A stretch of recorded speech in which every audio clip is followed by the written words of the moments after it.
할렐루야. 할렐루야.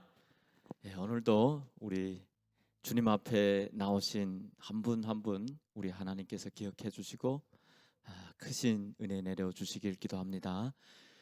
우리 시간 다 같이 사도신경으로 주님 앞에 신앙 고백 드리겠습니다.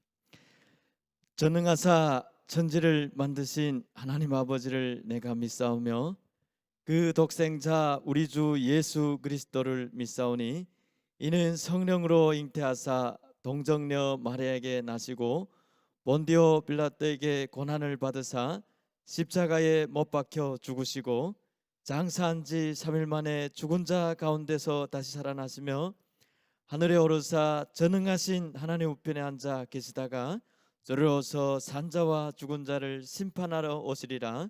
성령을 믿사오며 거룩한 교회와 성도가 서로 교통하는 것과 죄를 사하여 주시는 것과 몸이 다시 사는 것과 영원히 사는 것을 믿사옵나이다.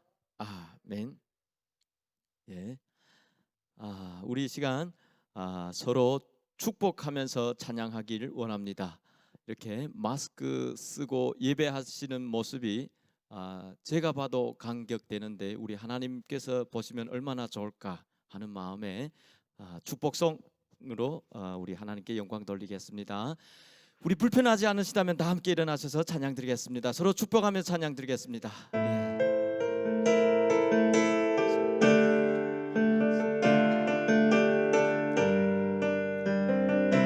서로 축복하면서 찬양하겠습니다. 형제의 모습 속에 형제의 모습 속에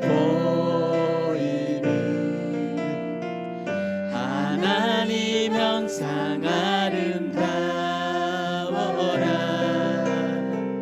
존귀한 주의 자녀 됐으니 사랑하며 섬기리.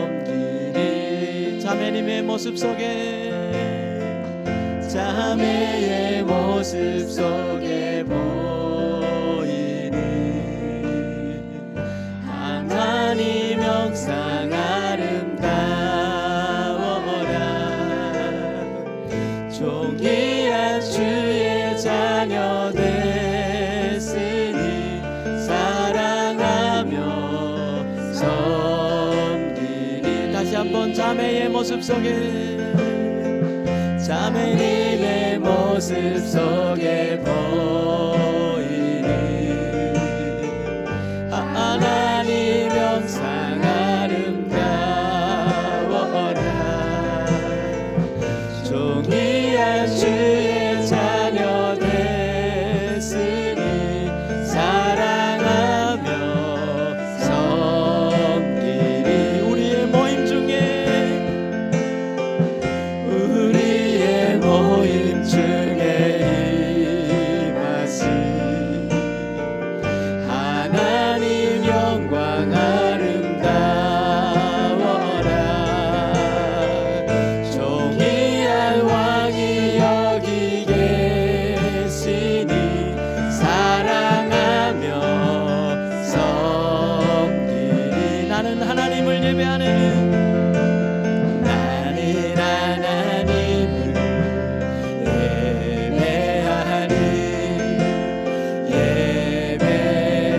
예배자입니다.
감싸며 주어지는 평안함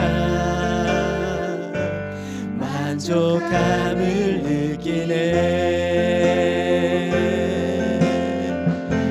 사랑과 진리에 한 줄기 뻔해 내 몸을 감싸며 주어지는 평안함 그 사랑을 느끼네. 부르신 곳에서 나는 예배하네. 어떤 상황에도 나는 예배하네. 부르신 곳에서 나는 예배하네. 어떤 상황에도 나는 예배하네.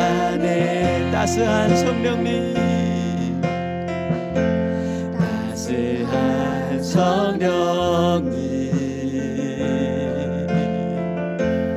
마음으로 보내 내 몸을 감싸며 주어지는 평안함 만족함을 느끼네. 사랑과 진리에 사랑과 진리에 한 줄기 뻔해 내 몸을 감싸며 주어지는 평안함 그 사랑을 느끼네. 부르신 곳에서 나 예배하네. 어떤 상황에도 나는 예배하네. 부르신 곳에서 나는 예배하네. 어떤 상황에도 나는 예배하네. 내가 걸어갈 때 길이 되고 살아갈 때 삶이 돼 그곳에서 예배하네. 내가 걸어갈 때 길이 되고 살아갈 때 삶이 돼 그곳에서 예배하네. 쓴 곳에서 나는 예배하네. 어떤 상황에도 나는 예배하네. 어떤 사이 곳에서 나는 예배하네. 어떤 상황에도 나는 예배하네. 세상 흔들리고 세상은 들리고 사람들은 변하여도 나는 주를 섬기리. 주님의 사랑은 영원히 변하지 않네. 나는 주를 신뢰해. 오직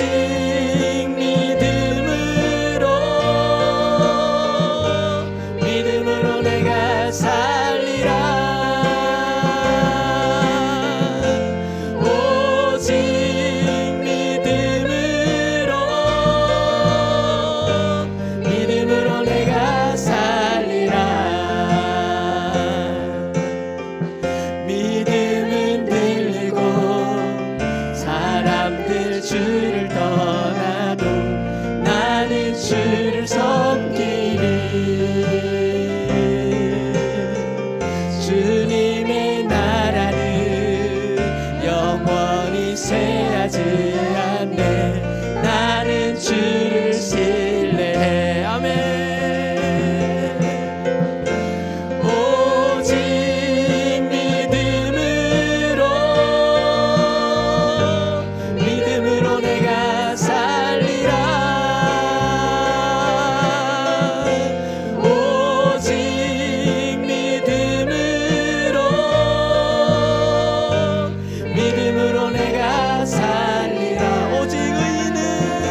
하나님 아버지, 예배의 자리로 우리를 인도해 주셔서 감사합니다. 어려운 상황 가운데 있지만 그 가운데서도 은혜 내려 주셔서 감사합니다. 아버지, 하지만 우리는 너무 많은 순간 아버지의 은혜를 잊어버리고 눈앞에 닥쳐진 문제에 빠져 허덕일 때가 많습니다. 용서해 주시고 우리의 눈을 열어 말씀을 보게 해 주시고 아버지의 선하신 뜻을 알게 하여 주십시오. 여호와께서 집을 세우지 아니하시면 세우는 자의 수고가 헛되며 여호와께서 성을 지키지 아니하시면 파수꾼의 깨어 있음이 헛되도다. 우리가 열심을 내면서 세우고 지키려고 하고 있는 학업과 가정과 직장과 사업과 사역에 하나님이 주인 되어 주시고 친히 다스려 주십시오. 혹여나 우리의 열심이 헛된 것이 되지 않게 해주시고 주님이 함께 하시는지 기뻐하시는지 늘 점검하게 해주십시오. 질병과 여러 어려움에 놓여 있는 성도들 아버지 만나주시고 만져주시고 회복되게 도와주십시오. 모든 것들이 침체되어 있는 이 시기에 교회에서부터 성소에서부터 생수가 흘러가게 해주십시오.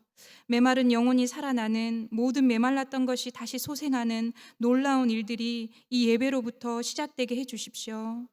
말씀을 듣고자 합니다. 김영진 목사님 성령으로 충만케 하시고 모든 성도들도 동일한 성령으로 충만하게 해주십시오. 감사합니다. 예수 그리스도의 이름으로 기도합니다. 아멘.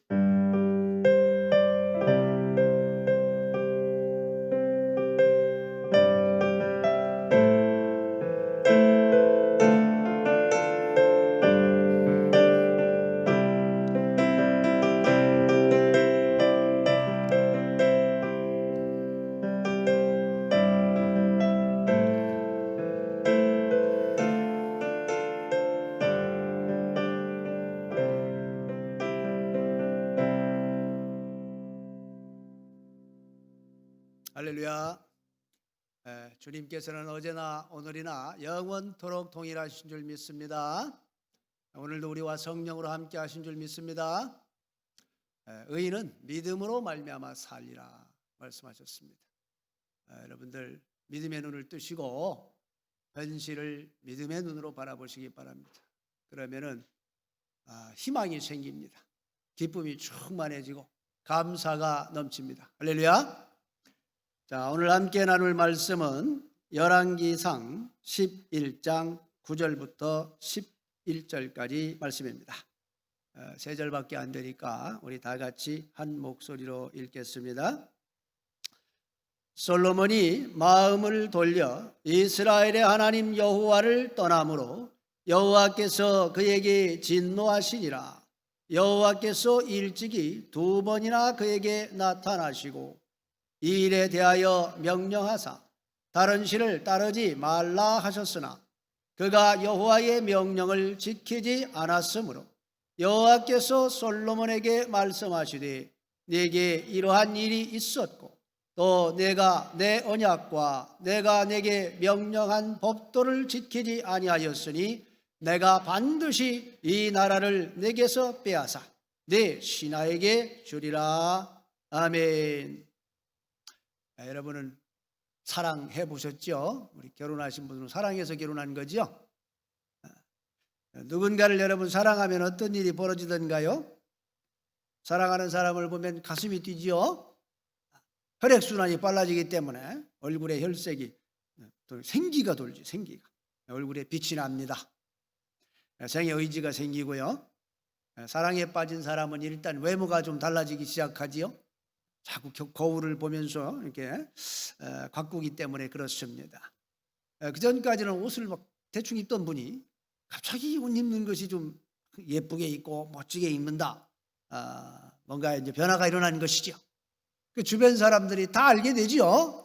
사랑에 빠진 사람은 누군가를 사랑하면 모든 관심에 이 자기 관심이 사랑하는 대상에게 쏠리게 돼 있습니다. 그래서 사랑하는 사람의 마음을 얻기 위해서 노력을 하게 되는 것이죠. 제가 잘 아는 우리 선교사님은 아들이 둘인데 둘째 아들이 어렸을 때부터 그렇게 애교가 많아요. 딸같이 엄마에게 그렇게 잘했다고 합니다. 들에 꽃이 있으면 지나가다가 그걸 꼭 꺾어가지고 꽃다발을 만들어서 어머니에게 갖다 주고 그랬대요. 그런데 이제 이 아들이 사랑하는 여인이 생기더니 어머니에게 꽃을 갖다 주기는커녕 어머니 화장품을 훔쳐다가 그 아가씨한테 갖다 주더랍니다. 사랑의 대상이 바뀌어버린 거예요. 그러니까 마음이 가는 곳으로 물질도 가고 마음도 가게 되더라, 그 말입니다. 우리 어린이들은 아직 뭐 사랑을 해본 적이 없죠. 대신 그 어떤 어린이들은 이제 게임하고 사랑에 빠져. 게임하고. 여러분, 게임하고 사랑하면 어떤 일이 벌어져요? 눈을 감아도 게임이 막 눈에서 아른거리고, 눈 뜨면 어느새 핸드폰 붙들고 앉아있지? 무섭습니다. 마음을 사로잡아가지고 다른 것들에게는 관심이 없어져요. 부모님이 못하게 하면 어떻게 합니까? 문 잠고 해야지. 문 잠고 하다가 이제 누가 부모님 문 여는 소리 나면 어떻게 해? 얼른 책 펴놓고 공부하는 척하고 이렇게 합니다. 이게 초기 증상이야. 근데 이제 더 심해져가지고 게임에 중독이 되면 어떻게 됩니까? 밥을 안 먹어도 배가 고프지 않아요. 게임이 고파. 그래서 게임과 사랑에 빠지면 어떻게 됩니까? 외모가 점점 좋아지는 게 아니고 이건 점점 망가져요.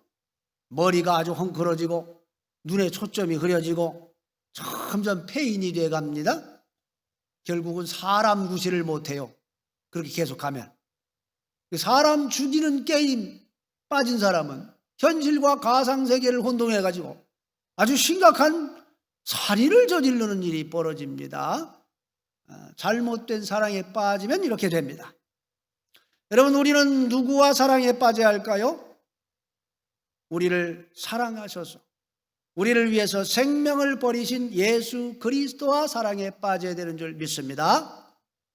주님께서는 우리를 너무너무 사랑하셔서 하늘의 영광을 다 버리시고 낮고 천한 모습으로 이 땅에 내려오셨습니다.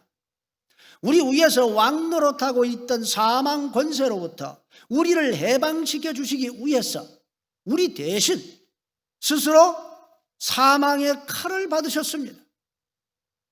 죽음의 권세가 휘두르는 채찍으로 온몸이 찢기시고 나무 십자가에 못 박혀 죽임을 당하셨습니다. 사탄의 권세가 예수님의 발꿈치를 물었지만은 우리 예수님께서는 그 머리를 깨뜨리시고 사망 권세의 입을 찢고 부활하셨습니다. 할렐루야. 예수님께서는 하나님의 품에서 나오신 유일하신 분이다. 그래서 우리가 뭐라고 고백합니까? 독생자라고 고백을 합니다. 예수님은 보이지 않는 하나님의 형상입니다. 하나님과 인간 사이의 중보자이십니다. 예수님을 통하지 않고는 누구도 하나님을 볼 수가 없습니다. 예수님을 통하지 않고는 누구도 하나님 나라에 들어갈 수가 없습니다. 예수님이 천국의 문이시고 구원의 문이십니다. 예수님을 통하지 않고는 하나님 나라의 그 어떤 것도 우리가 누릴 수가 없습니다. 그 예수님께서 우리를 한량없이 사랑하신다, 그 말이에요. 우리를 너무너무 사랑하셔서 우리를 위해서 당신의 생명을 십자가에 내놓으셨습니다. 그런데 우리가 그 사랑을 외면하면 어떻게 되겠습니까? 우리 주님께서 너무너무 애통해 하시겠지요. 여러분이 여러분의 목숨보다 더 사랑하는 사람이 있는데 그 사람이 여러분의 사랑을 무시하고 받아주지 않는다면 여러분 마음이 어떻겠습니까? 시련의 아픔을 겪어보신 분은 알겠죠? 생의 목적이 사라지는 것 같습니다. 살맛이 안 나요. 식욕이 다 떨어지지요. 온몸에 맥이 다 빠져버립니다. 심령이 쇠해져 가지고요 아무것도 할 수가 없어요. 이걸 뭐라고 그래요? 상사병이라고 그래요. 자신의 사랑이 외면을 당할 때 오는 그 마음의 고통이 이토록 큰 겁니다. 그런데 우리 주님께서 우리 때문에 상사병에 시달리게 하시면 되겠냐, 그 말이에요. 여러분은 여러분을 향한 주님의 사랑을 고귀하게 여기고 계십니까? 주님의 사랑의 진심을 받아주고 계세요? 그 사랑의 가치를 이해하고 계십니까? 그 사랑에 감동하고 있어요? 아니면은 뭐 누가 나를 사랑하라고 했습니까? 나는 뭐 사랑하고 싶지 않은데요. 그런 생각을 하고 계십니까? 여러분이 진정으로 사랑하고 있는 건 뭔가요? 주님이십니까? 아니면 세상의 성공입니까? 주님이십니까? 아니면 세상의 부입니까? 주님이십니까? 아니면 자녀의 성공입니까? 주님입니까? 아니면 자신의 꿈의 성취입니까? 우리 어린이들은 사랑하는 게 뭐예요? 주님입니까? 게임입니까? 주님입니까? 여러분의 미래의 꿈입니까? 여러분, 우리가 분명히 알아야 할 게 있습니다. 주님은 이 세상의 그 어떤 것보다도 크신 분이라는 사실이에요. 여러분이 이 세상의 어떤 것을 주님보다 더 사랑하고 있다면 여러분은 참으로 어리석은 사람입니다. 이 세상의 모든 것을 이뤄도 나는 주님 한 분만으로 기뻐하고 감사할 수 있다. 그 사람은 참으로 복 있는 사람이에요. 심령이 가난한 자가 복이 있는 것은 천국이 그런 자의 것이기 때문이다 라고 주님이 말씀했습니다.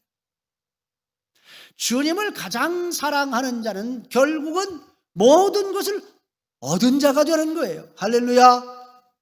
왜냐하면 우리 주 예수 그리스도께서 온 우주 만물보다 크신 분이기 때문입니다. 여러분, 우리 다 같이 요한복음 1장 2절부터 4절 말씀 한번 읽어보겠습니다. 자, 시작. 그가 태초에 하나님과 함께 계셨고 만물이 그로 말미암아 지은 바 되었으니 지은 것이 하나도 그가 없이는 된 것이 없느니라. 그 안에 생명이 있었으니 이 생명은 사람들의 빛이다. 할렐루야. 예수 그리스도를 통해서 이 만물이 창조되었기 때문에 이 만물의 주인이 바로 우리 예수 그리스도십니다. 우리 인간의 생명이 예수 그리스도 안에 있다고 지금 말씀하고 있잖아요. 오직 주님만이 우리에게 밝은 미래를 선물해 줄 수 있다고 지금 말하고 있습니다. 우리에게 풍성한 삶을 주시기 위해서 주님께서 십자가 고난을 짊어지셨다 그 말이에요. 따라서 우리는 주님과 사랑에 빠져야 됩니다. 그래야 여러분이 진정으로 행복하고 충만한 인생을 누릴 수가 있어요. 할렐루야. 주님이 빠지면 그 인생은 그냥 쫑나는 인생이야. 세상 부귀 영화 아무리 누려봐야 그것들 영원한 것 아닙니다. 그리고 언제 사라져버릴지 모르는 불안한 것들이에요. 그러나 우리 주 예수님께서는 영원하십니다. 우리가 주님과 사랑에 빠지면 주님께서는 우리를 위해서 능력을 베푸십니다. 주님께서는 우리의 필요를 채워주시고 우리가 원하는 걸 이루어주시는 걸 아주 기뻐하세요. 우리의 마음을 다 아시고 그것을 이루어주시길 너무너무 기뻐하십니다. 우리를 당신의 목숨보다도 사랑하기 때문에 그렇습니다. 여러분, 사랑의 힘이 뭐예요? 사랑하는 사람을 위해서 뭐든지 희생할 마음이 돼 있는 게 사랑이잖아요. 사랑의 힘이 그런 겁니다. 사랑하는 사람의 기쁨이 곧 나의 기쁨이 되고 사랑하는 자가 애통하면은 가슴이 찢어지는 게 사랑이지요. 그러니까 주님께서는 우리가 고통받는 걸 기뻐하지 않습니다. 저와 여러분이 행복하기를 원하세요. 할렐루야. 여러분 모두 주님을 제1로 사랑하시기 바랍니다. 그러기 위해서는 먼저 우리가 주님보다 더 사랑하는 것을 내려놓아야 돼요. 둘을 동시에 사랑할 수는 없잖아요. 우리 주님이 뭐라고 그랬습니까? 너희가 재물과 하나님을 겸하여 섬길 수는 없다 그랬습니다. 세상의 재물과 하나님 둘 다를 동시에 섬길 수는 없어요. 하나를 선택해야 된다는 거예요. 우리가 먼저 재물에 대한 사랑을 버리고 온 마음과 뜻과 정성을 다해서 우리 주님을 사랑해야 합니다. 주님께서는 만물의 주인이십니다. 우리가 만물의 주인과 사랑에 빠져버리면 주님께서 무엇이든 우리에게 안 주시겠어요? 주님과 사랑에 빠지시기 바랍니다. 거기에 열쇠가 있습니다, 여러분. 오늘 말씀은 언젠가 주님과 뜨겁게 사랑에 빠졌던 한 사람이 주님에 대한 사랑을 저버리고 다른 대상을 사랑해가지고 결국 망하고 말았다 하는 아주 슬픈 역사에 대해서 기록하고 있어요. 자, 우리 다 같이 9절 말씀 읽어 보시겠습니다. 시작. 솔로몬이 마음을 돌려 이스라엘 하나님 여호와를 떠남으로 여호와께서 그에게 진노하시니라. 여호와께서 일찍이 2번이나 그에게 나타나시고. 여러분, 솔로몬이라고 하는 이 이름의 뜻은 샬롬입니다. 평화예요, 평화. 그의 아버지 다윗이 지어준 이름입니다. 다윗은 왜 자신의 아들의 이름을 평화라고 지었을까요? 다윗은 왕이 된 후에 이스라엘을 강대국으로 만들기 위해서 수많은 전쟁을 치러야 됐습니다. 너무 많은 피를 흘렸습니다. 그래서 다윗은 한 가지 소원이 있었어요. 내 자식만큼은 이렇게 전쟁의 소용돌이 속에 살지 않고 좀 평안한 삶을 살면 좋겠다. 그래서 아들의 이름을 평화, 솔로몬 이렇게 지어준 거예요. 다윗의 소원대로 솔로몬은 참 평화로운 삶을 살았습니다. 한 번도 전쟁을 겪지 않았습니다. 그런데 여러분, 이 평화로운 삶이 항상 좋은 결과를 가져오는 건 또 아니에요. 삶에 문제가 없고 모든 게 마음먹은 대로 다 잘 되고 배가 부르고 부유해지면은 그것을 허락해 주신 하나님을 잊어버리는 게 이게 인간이. 모든 인간이 가지고 있는 죄성입니다. 고통스럽고 힘들고 어려운 삶을 살기 원하는 사람은 이 땅에 아무도 없어요. 그런데 인간이 힘들고 고통스러운 삶의 현실 속에 딱 놓이면은 자신이 얼마나 나약한 존재인가를 새삼 깨닫게 됩니다. 자신의 한계를 분명히 깨닫게 됩니다. 그와 동시에 인간의 능력 너머에 계시는 하나님에 대한 인식이 깨어나기 시작하지요. 그러니까 하나님을 찾지 않던 사람이 하나님을 찾아 나옵니다. 주님을 찾지 않던 사람이 주님을 찾아 나오게 됩니다. 삶의 고난과 역경은 주님께서 우리를 가까이 부르시는 손길과 같은 거예요. 결과적으로 우리의 삶의 고통은 우리에게 축복이 될 수 있습니다. 우리가 이 세상에서 실패와 좌절을 맛보고 절망을 하게 되면은 그 순간 만물을 창조하신 하나님에 대한 눈이 열리고 만물의 주인 되시는 우리 주님을 만날 수 있는 마음의 문이 그때 열려요. 그래서 하나님께서 만세전에 구원하시기로 작정한 영혼들에게는 이 땅에서 완전한 절망, 완전한 실패를 경험하게 하셔가지고 주님께 나오도록 불러내시는 겁니다. 주님 안에 생명이 있고 주님 안에 기쁨이 있고 소망이 주님 안에 있구나. 그걸 알게 하셔가지고 주님을 믿고 구원을 받게 역사해 주시는 겁니다. 솔로몬은 이스라엘 역사에 길이 빛나는 다윗 왕의 아들로 태어났지요. 많은 사람들이 부러워하는 왕자로 태어났습니다. 태어날 때부터 금수저 물고 태어난 거예요. 근데 여러분, 이 왕자의 삶이 항상 행복한 것만은 아닙니다. 가난한 농부의 아들로 태어난 사람은 배가 고파서 고생할 수는 있지만은 그렇다고 생명의 위협을 막 느끼며 살지는 않아요. 오히려 대자연에 자유롭게 뛰어노는 그런 자유를 만끽하며 살 수 있습니다. 그러나 왕자는 왕궁의 법도를 따라 살아야 하고 온갖 제약이 많습니다. 왕자의 삶은 그렇게 부러워할 삶이 아니에요. 더군다나 이 시대는 우리는 늘 갖지 못한 것에 대한 호기심과 경외감이 있어, 동경이 있어가지고 늘 부러워하지만은 여러분들이 실제로 이 시대의 왕자가 되면은 뭐 하루 이틀은 좋겠지요. 행복하겠죠. 근데 몇 달 지나고 보면 참 그 행복한 삶 아닙니다. 이 땅의 모든 것들이 다 그래요.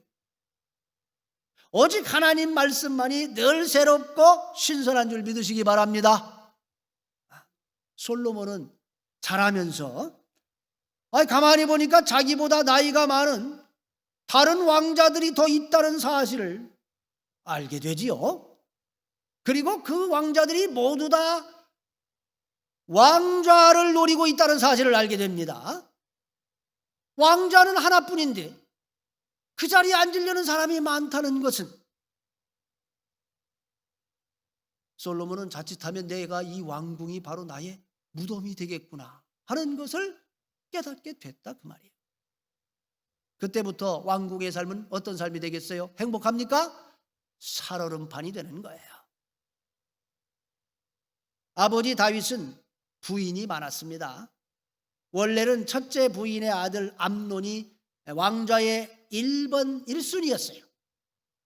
그런데 이 암논이 아버지 세 번째 부인의 딸을 강간해버려요. 그래서 그의 친오빠 압살롬이 암논을 죽여버립니다. 두 번째 부인의 아들은 어려서 일찍 죽었습니다. 자, 그 후에 이 셋째 부인의 아들 압살롬이 아버지의 왕좌를 차지하기 위해서 아버지에게 반역을 일으켰어요. 그랬다가 다윗의 군대 장관인 요압의 칼에 죽습니다. 결과적으로 이제 다윗의 왕좌를 이어받을 사람은 네 번째 부인의 아들인 아도니아와 다섯 번째 부인의 아들인 솔로몬만 남은 거예요. 자, 이 두 사람 중에 왕위를 차지하지 못하면 바로 죽는 겁니다. 그런데 참 다행인 것은 아버지 다윗이 솔로몬의 친엄마 밧세바를 좀 더 사랑했다는 거예요.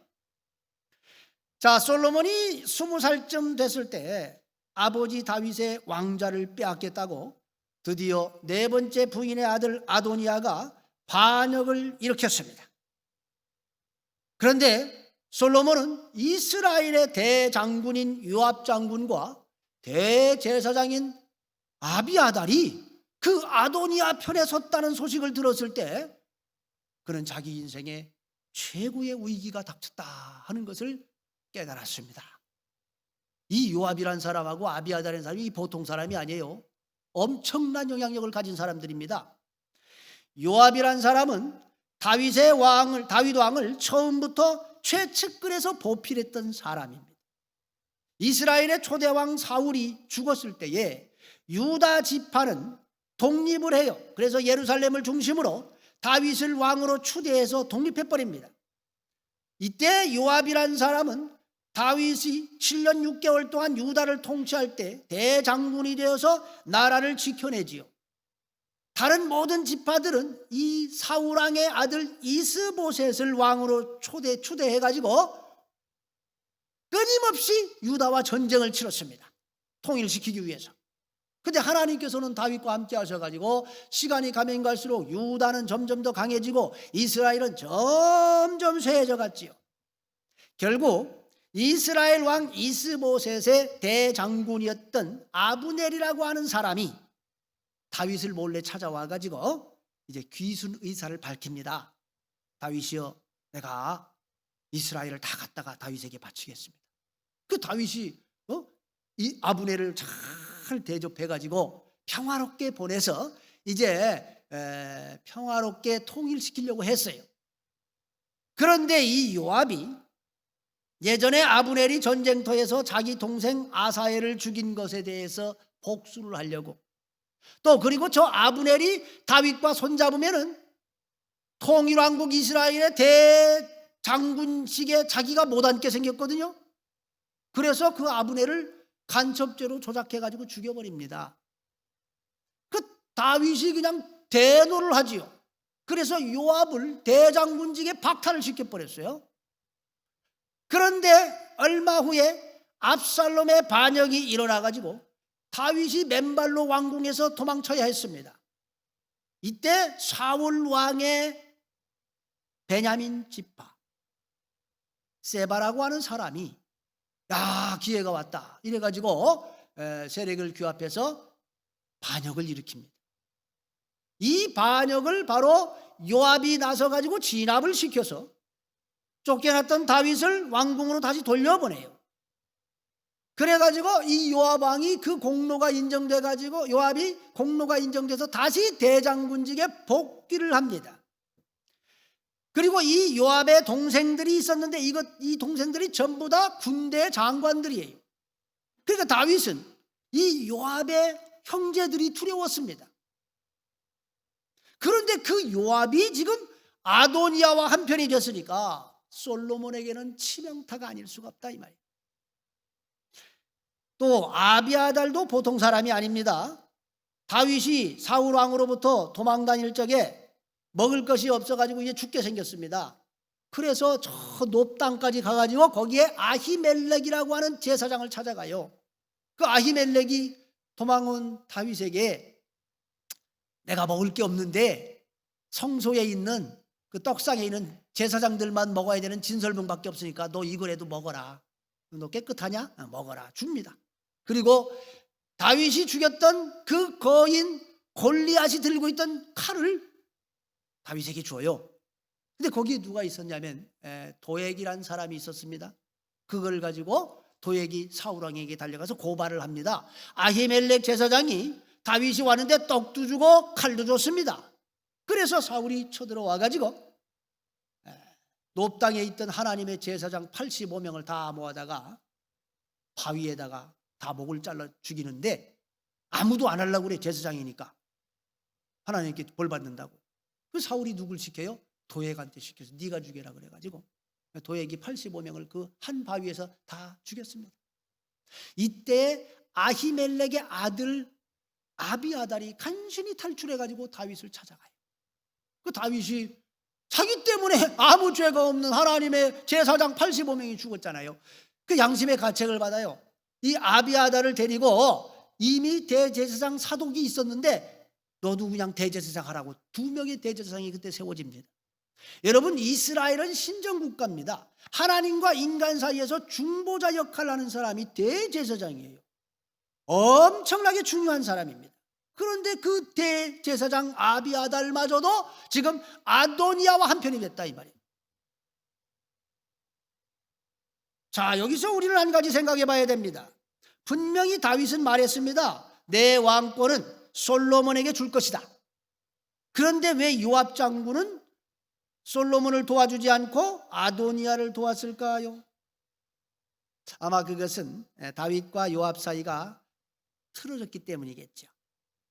일단 요압이 이스라엘의 대장군이었던 아브넬을 죽인 것에 대해서 다윗이 진노해가지고 대장군직을 박탈시킨 적이 있습니다. 왜 죽였겠습니까? 다윗이 아브넬을 통일왕국 이스라엘의 대장군으로 세우려고 그랬거든요. 그러니까 요압이 이것 봐라 죽여버린 것이다.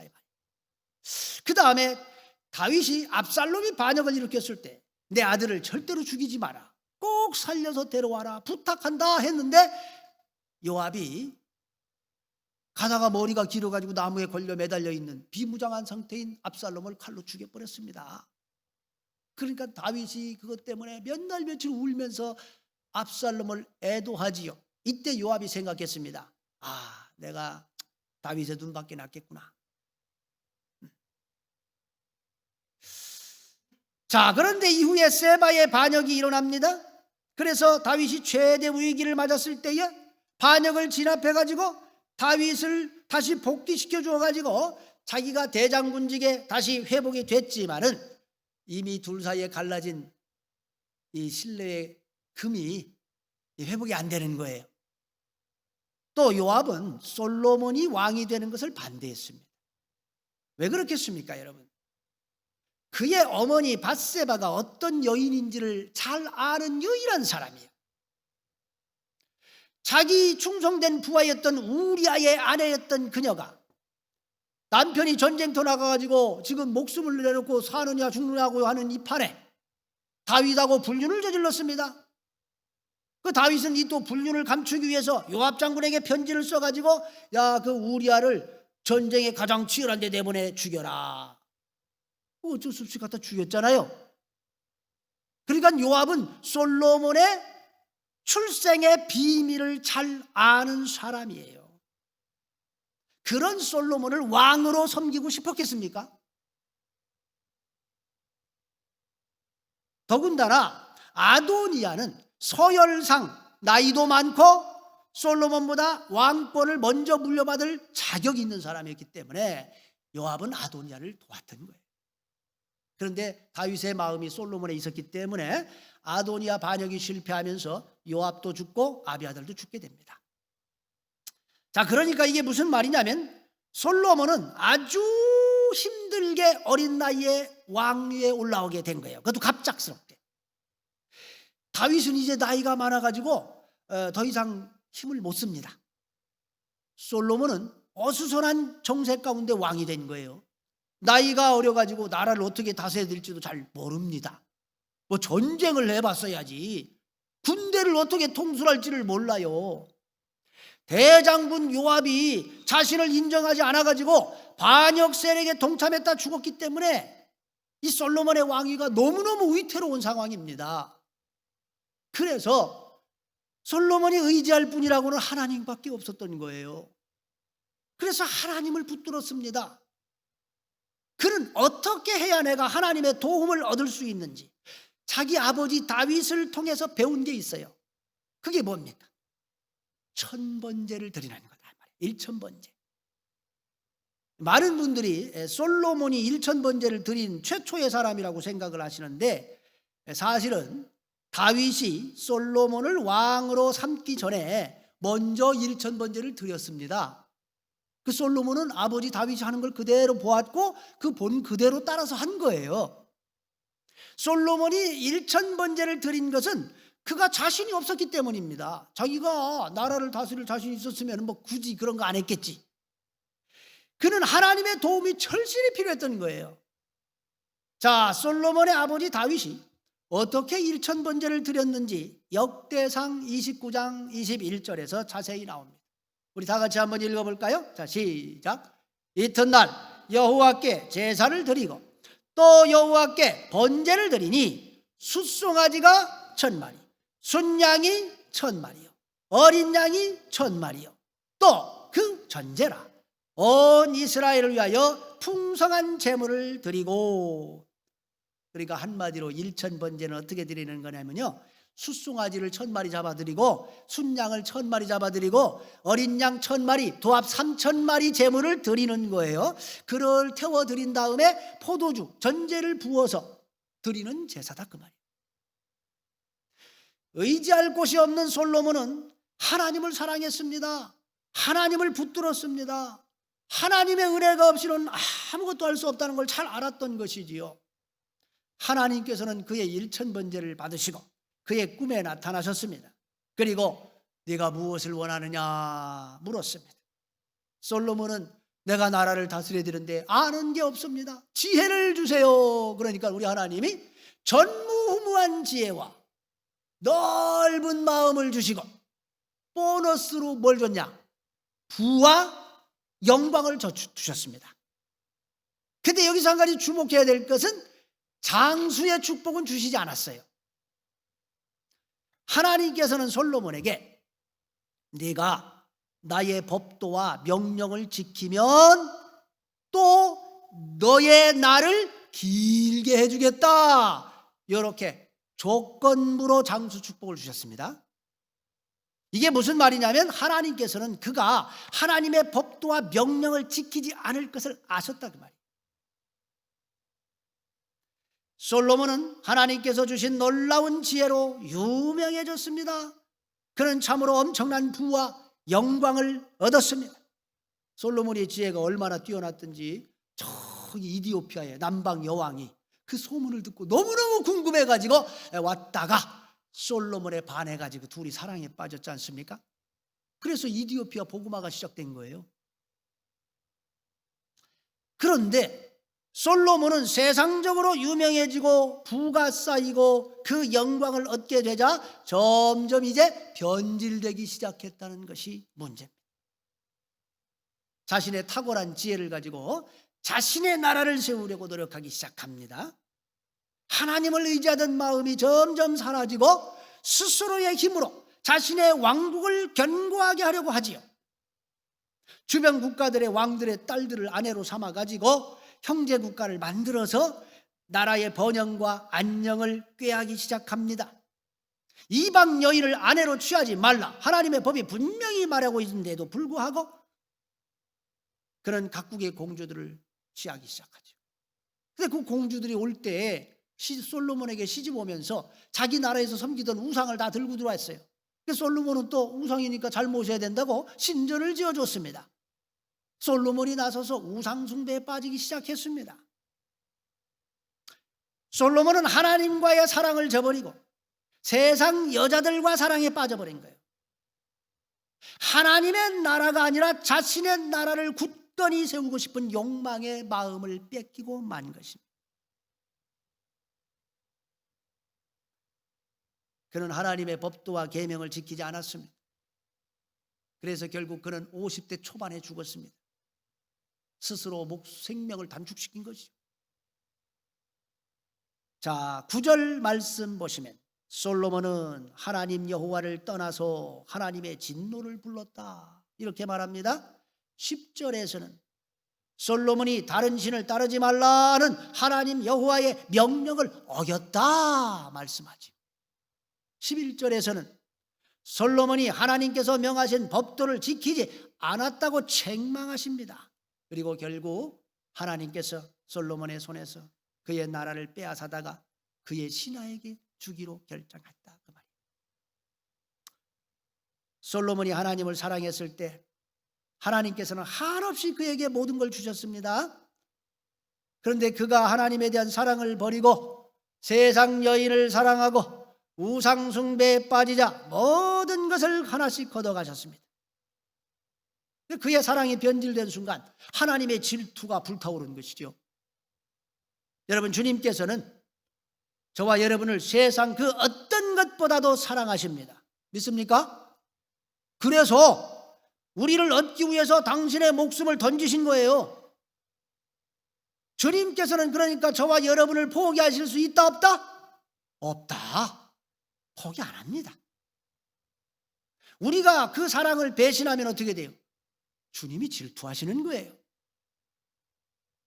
여호와의 질투는 삼켜버리는 불과 같다고 그랬습니다. 그 사랑을 받아들이지 않으면 용서받을 수가 없는 거예요. 여러분, 우리가 이 땅에서 짓는 어떤 죄를 지어도 철저히 회개하고 나오면 하나님 다 용서해 주시는데 우리 주님의 사랑을 저버린 죄는 절대로 용서를 받을 수가 없습니다. 꺼지지 않는 지옥불로 심판하신다고 그랬어요. 이게 용서받지 못하는 죄입니다. 그러나 우리가 주님을 뜨겁게 사랑하기만 하면 주님께서는 우리에게 아낌없이 주십니다. 주님 한 분만으로 기뻐하는 게 이게 진짜 사랑이에요. 여러분, 주님 사랑하시기 바랍니다. 그리고 주님께서 여러분을 축복해 주셔서 좋은 걸 주시거든 더 두려운 마음으로 주님을 사랑하시기 바랍니다. 왜냐하면요, 우리가 배가 부르고 부유해지면은 주님에 대한 처음 사랑을 잊어버리는 그런 죄성을 가지고 있기 때문에 그래요. 여러분, 성경에 나오는 그 위대한 인물들이 다 여기서 걸려 넘어집니다. 오늘날 그 유명한 주의 종들이 다 여기서 걸려 넘어집니다. 우리가 주님을 처음 만났을 때 얼마나 주님과 뜨거운 사랑을 여러분 나눴습니다. 근데 이제 시간이 지나면서 그 사랑이 식지 않았습니까? 여러분, 주님 한 분만으로 만족하고 기뻐하고 행복했던 그 처음 사랑을 회복하시기 바랍니다. 자, 이 시간 우리 찬양팀 나오시고요, 우리 함께 찬양하시고 기도하시겠습니다. 주님 한 분만으로 나는 만족해. 여러분의 신앙 고백 되시기 바랍니다.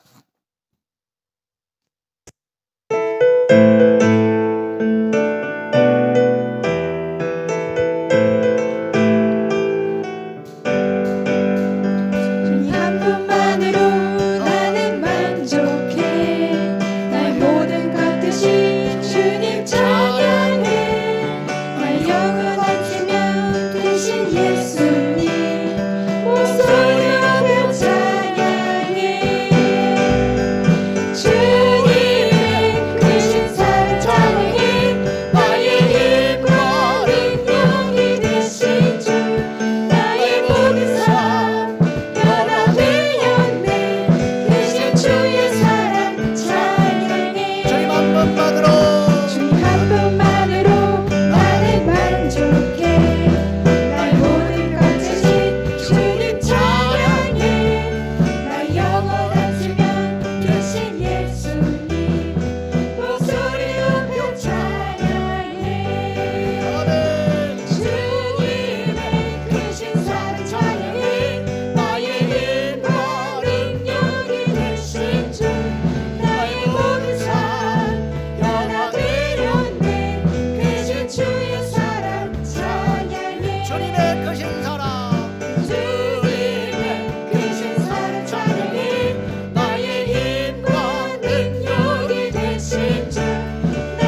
여러분, 주님께서는 우리를 너무너무 사랑하십니다.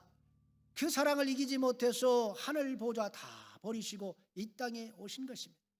저와 여러분이 죄의 멍에로 고통받는 것을 보시고 더 이상 참지 못하여서 스스로 그 멍에를 대신 지시고 십자가에 매달리셨지요. 우리 대신 사망의 입속으로 들어가셨습니다. 주님께서는 저와 여러분을 위해서 모든 것을 내주셨습니다. 우리를 일방적으로 사랑해 주셨습니다. 이제 우리가 그 사랑에 반응을 해야 될 때입니다. 이 시간 주님께 사랑을 고백하시기 바랍니다. 솔로몬처럼 주님에 대한 사랑이 식었다면 회개하시고 다시 처음 사랑을 회복하시기 바랍니다. 이 시간 우리 다 같이 통성으로 기도하시겠습니다. 주여, 아버지 하나님, 참으로 우리가 이 땅에 살면서 힘들고 어렵고 참으로 힘들고 우리가 하나님 앞에 붓고 하나님을 찾으며 아버지의 도움을 간절히 구했던 시절이 있습니다. 그때 주님은 우리를 만나주시고 우리를 어려움과 환난으로부터 역경으로부터 건져주셨습니다. 우리와 뜨거운 사랑을 나누셨습니다. 그런데 우리가 언젠가부터 아버지여 배가 부르고 귀해짐으로 아버지를 잊어버리고 있습니다. 하나님의 은혜를 잊어버리고 있습니다. 하나님의 사랑이 식어가고 있습니다. 아버지여, 우리에게 처음 사랑을 회복시켜 주시고 주님이 우리의 모든 것이 되고 우리의 전부가 될 때만이 우리가 이 땅에서 참 행복을 누리고 충만한 삶, 은혜로운 삶, 풍성한 삶, 행복한 삶이 될 줄 믿습니다. 아버지께서는 우리가 참으로 행복하길 원하시고 우리가 주님과 교통을 이루며 살기를 원하시고 아버지가 원하는 방향으로 나아가기를 원하시는데 우리의 강팍한 마음을 고쳐주시고 새롭게 하여 주시옵소서. 아멘. 주 예수님, 사랑할 자격이 없는 저희들을 사랑해 주셔서 감사합니다. 하늘의 영광 다 버리시고 보잘것없는 저희들을 사랑하셔서 이 땅에 와주신 주님 감사합니다. 우리는 늘 주님의 사랑을 업신여기고 가볍게 생각하곤 합니다. 거저 받았기에 그 가치를 모르는 것이지요. 그 사랑의 깊이와 의미를 모르기 때문에 주님의 사랑을 무시하고 외면하는 것이지요. 주여, 우리를 용서해 주시옵소서. 우리에게 주님의 사랑을 깨달을 수 있도록 이 시간 성령이여 우리의 완악한 마음을 만져주시옵소서. 우리의 강팍한 심령을 변화시켜 주시옵소서. 이 세상에서 주님보다 더 귀한 것은 없습니다. 우리 동백의 성도들이 주님과 사랑에 빠지게 하여 주시옵소서. 주님을 기뻐하게 하여 주시옵소서. 우리가 주님을 기뻐할 때에 모든 질병과 악한 것들이 우리를 떠나게 될 줄 믿습니다. 우리를 위해서 생명을 버리신 우리 주 예수 그리스도의 이름으로 기도합니다. 아멘. 이 시간 내 영혼의 햇빛 비치니 찬양하시면서 봉헌하시겠습니다. 우리 손뼉치며 찬양하겠습니다.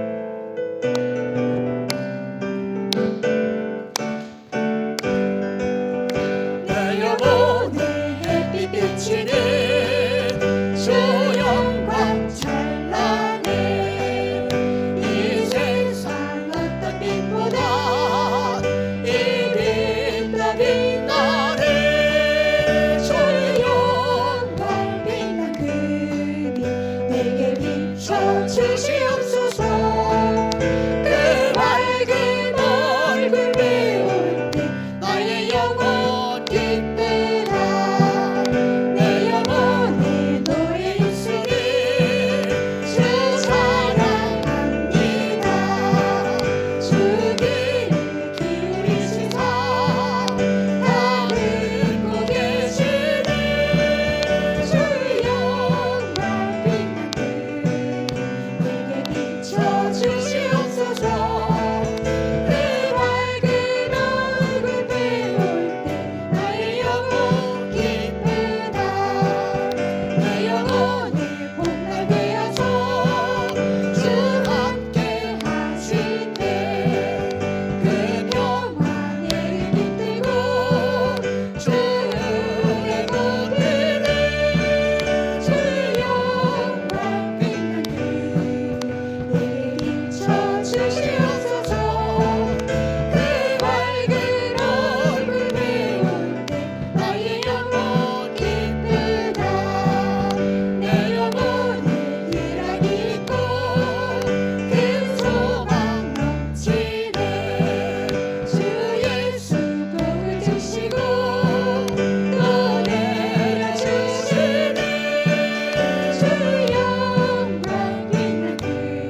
다 같이 기도하시겠습니다. 우리를 사랑해 주시고 우리를 안아 주시며 우리를 용서해 주시고 긍휼히 여겨 주시며 보호해 주시는 주님의 은혜에 감사하여 오늘도 예물을 드리는 손길들이 있습니다. 믿음으로 드리오니 받아주시고 이 땅에서 꼭 필요한 것들을 채워주실 줄 믿습니다.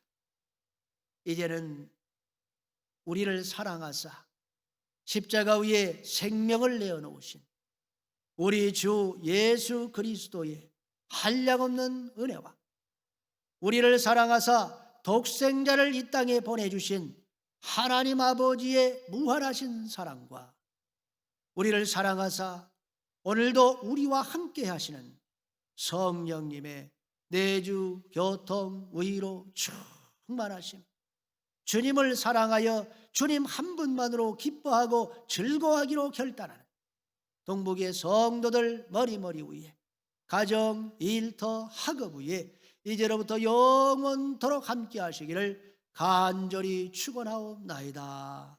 아멘.